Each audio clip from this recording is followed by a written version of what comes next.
Masih berbicara tentang kasus malpraktek. Tidak hanya terjadi pada masyarakat biasa, kali ini malpraktek terjadi pada kaumnya sendiri, yaitu dokter. Untuk membahas hal itu, saya sedang bersama dengan Dr. Anda Risma Situmorang, kakakku yang cantik ini, yang sekarang makin hari makin stunning ya. Itu ya. Tapi hobi baru sekarang golf. Ya, untuk bikin kakak jadi agak langsing, terlihat padat gitu ya. Oke. Kak, tadi kan kakak bilang ada 3 kasus Ya. Yang sedang ditangani oleh kantor dan PKHMK ya. Ada pernah kasus terjadi di Jakarta oleh PKHMK, tetapi karena saya selaku ketua PKHMK menunjuk tim konsultan untuk mendengarkan kedua belah pihak, dan ketika terjadi mediasi pertemuan antara dokter dan keluarga pasien selesai. Jadi ada ada suatu miss yang keluarga pasien tidak paham apa yang mengakibatkan sakitnya, tapi setelah dijelaskan dan ternyata itu sudah dijelaskan oleh dokter yang menangani sebelum tindakan dilakukan, tindakan medis maka itu dianggap selesai saat itu. Jadi nggak semuanya. Nah, kalau yang di Banjarmasin ini yang sangat luar biasa, dan itu menimpa salah satu keluarga daripada konsultan hukum medis sendiri boleh saya sebutkan inisial rumah sakitnya aja ya. Itu karena sudah kami adukan di Majelis Kehormatan Disiplin Kedokteran MKDKI, yaitu Rumah Sakit Umum Daerah Ulin Banjarmasin. Jadi itu tragis, Rizka. Seorang ibu yang terduga ada miom di rahimnya, terus oleh dokter dikatakan itu perlu untuk dibiopsi, untuk diambil satu cairan atau jaringan untuk diperiksa ke patologi anatomi. Nah, pada saat itu juga ibu-ibu datang sendiri ke rumah sakit dengan mesti mengendarai mobil dan sehat ya, karena dokter mengatakan tidak perlu nginap, paling nanti langsung pulang ketika sudah diambil jaringannya bisa langsung kerja. Tapi karena pasien ini punya asuransi, maka dia saat itu memang menginap Nah, yang aneh ketika diambil jaringan, kita nggak tahu jaringan ini apakah jaringan atau daging sampel, itu pasien mengalami kejang-kejang sampai akhirnya menjerit-jerit. Tapi belum nggak operasi kan? Nggak operasi, anehnya kan. Jadi belum terjadi operasi, baru mengambil sampel untuk dilakukan biopsi. Nah, kejang-kejang akhirnya menjerit-jerit, dan setelah diberikan, katanya sampai diberikan obat bius supaya tidak terlalu sakit, bukan obat bius dikasih supaya nggak sakit, itu painkiller gitulah ya. Dikasih supaya obat bius supaya tidak terlalu sakit. Akhirnya tertidur tapi sakit lagi, dan pada akhirnya esok harinya itu pasien meninggal dunia. Dan sampai sekarang ketika keluarga saya sarankan bertemu dengan jajaran manajemen Rumah Sakit Ulin Banjarmasin, mereka pun tidak bisa menjelaskan penyebab kematian seorang ibu yang sehat, wanita bekerja, datang ke rumah sakit dengan anaknya masih main-main, ada fotonya, diambil jaringan atau apalah yang diambil daging gitu untuk dibiopsi, tapi akhirnya meregang nyawa di tangan para dokter. Nah, itu mesti ditangani MKDKI. Kalau yang di Jakarta Selatan itu udah berproses. Ini paling tragis, Rizka, dialami pasien yang notabene adalah seorang dokter dan sedang mengambil spesialis Jadi itu dokter akan menjalani tindakan operasi rinoplasti di bagian hidung, memperindah bentuk struktur hidungnya, tapi akhirnya hidungnya jadi rusak, pernah pendek dan bernanah sebegitu hebat, berubah bentuknya dan mengalami kesulitan pernapasan, dan terakhir diketahui sektum pembatas hidung ini hilang. Jadi hilang sektumnya, nggak tahu dokter yang mana, karena ada 2 yang teradu dokter pertama dan dokter kedua. Kami sudah adukan ke MKDKI dan sudah digugat di Pengadilan Negeri Jakarta Selatan. Nah, tapi yang terbaru, baru saya hari Selasa kemarin ke Surabaya, itu seorang pasien ibu rumah tangga biasa akan facelift, melakukan perbaikan di bagian wajah dan juga melakukan rencana rinoplasti.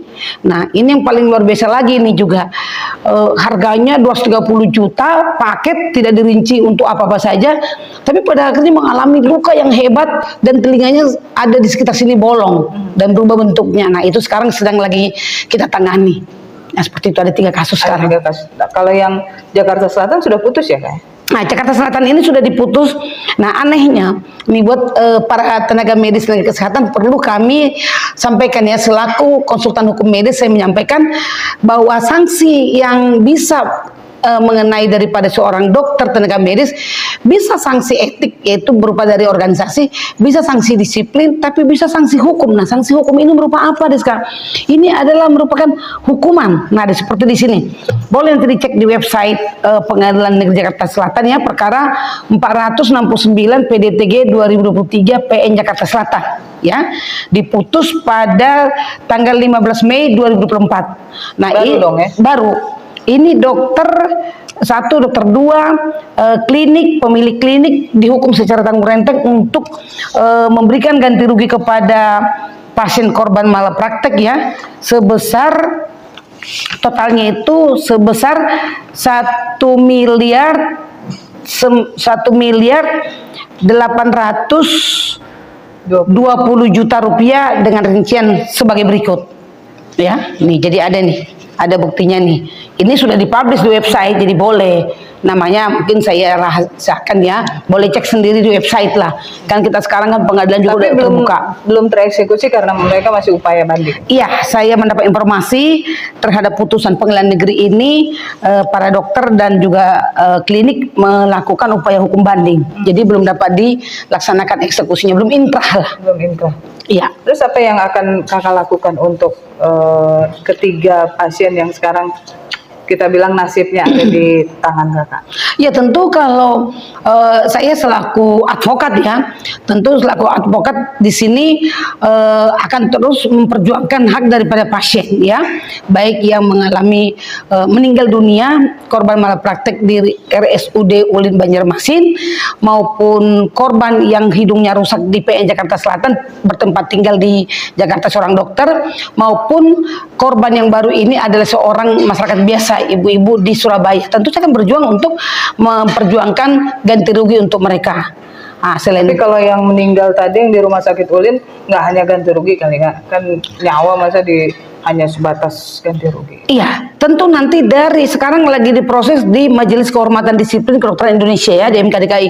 Kalau terbukti ada kesalahan fatal yang dilakukan oleh dokter yang menangani karena tindakan hanya biopsi, belum operasi, baru menentukan apakah itu tumor atau apa, tapi kok bisa jadi meninggal gitu ya.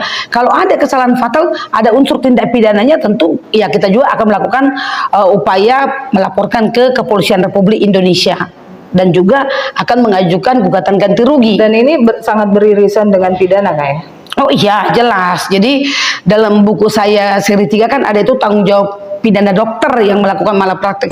Jadi kalau ada kesalahan dia ada niat ya, tapi tentu ada niat ya. Tentu ada niat, ada unsur kesengajaan, memenuhi unsur-unsur itu tentu tenaga medisnya, dokternya dapat dilaporkan, atau bahkan pemilik rumah sakit kalau memang ada unsur kesengajaan melakukan kesalahan itu. Tapi kan kalau kesengajaan artinya direncanakan ya. Kalau dalam operasi ternyata terjadilah misalnya pasien meninggal atau apa, itu gimana? Iya, jadi kalau pidana itu kan ada niatnya kan, ada orang nanti itu tanya Prof Topo, ada aktus rea, ada mens reanya. Kalau ada keinginan, ada niat ya, itu jelas memenuhi unsur. Tapi kalau itu tidak ada, berarti karena ada kesalahan kelalaian ya, atau ketidakprofesionalan. Nah kalau itu terjadi tentu dia akan mendapat sanksi dari MKDKI atau mendapat hukuman membayar sejumlah ganti rugi dari pengadilan negeri karena perbuatan melawan hukum. Lanjut dari yang tadi, terus terkait dengan yang Kakak laporkan di MKDKI, ini kan terkait dengan disiplin. Ya, dokter disiplin. Nah, ya. Itu gimana Kak ceritanya? Terus apakah akan bisa terbukti? Jadi ini putusan MKDKI sudah ada ya. Saya Rizka tidak seujon, saya tidak mengatakan ini korbannya kan dokter yang meriksa dokter. Apakah kembali mereka ini menjadi satu kubu yang tidak tersentuh ya. Kita katakan ada tembok tebal Iya, gitu ya. karena selama ini rata-rata kasus yang saya pegang kalau saya adukan ke MKDKI pasti terbukti.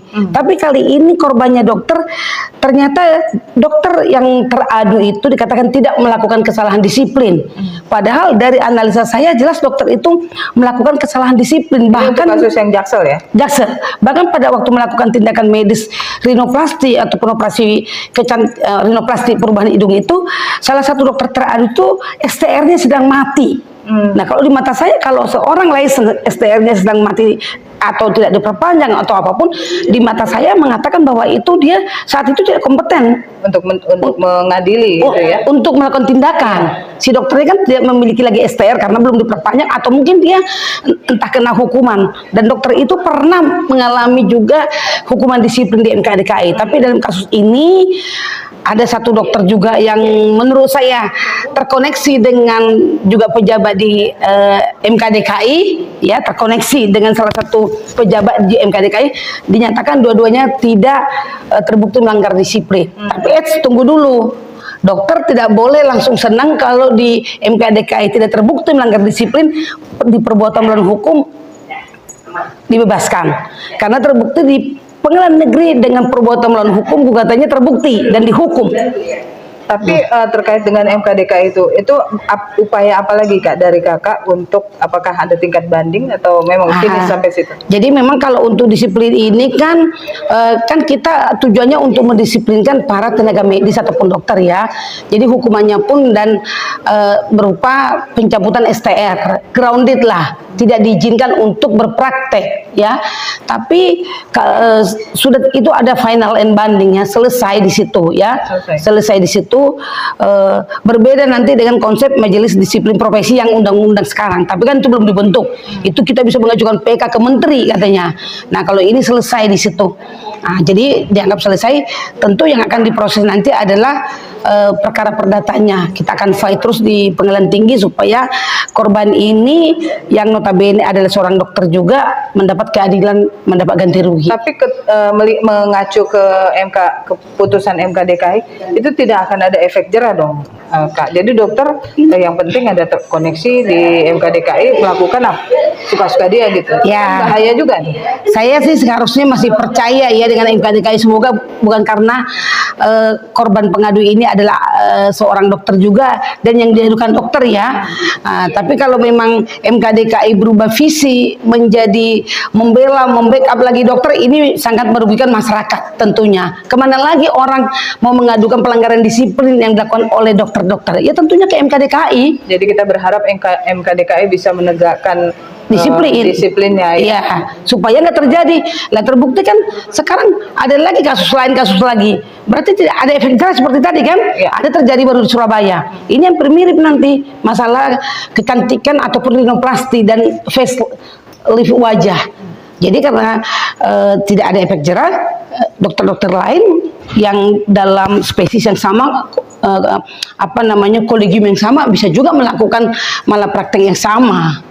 Untuk closing statement Kak, apa yang Kakak ingin sampaikan untuk masyarakat agar lebih hati-hati dalam memilih dokter atau apa agar tidak terjadi kelalaian atau malpraktik? Ya, pesan saya kepada seluruh masyarakat Indonesia, tidak itu terbatas karena dia masyarakat umum ataupun dokter, harus selalu mengecek ya, harus selalu hati-hatilah. Hati-hati melihat dokter yang betul-betul, dokter masih banyak yang baik kok, dokter banyak hati nurani, tetapi ada buktinya oknum-oknum yang sekarang ini mengutamakan komersial, udah berubah ya, karena tadi itu seperti di Surabaya 230 juta borongan untuk merubah wajah misalnya kan, facelift dan rinoplasti dan chain dagu.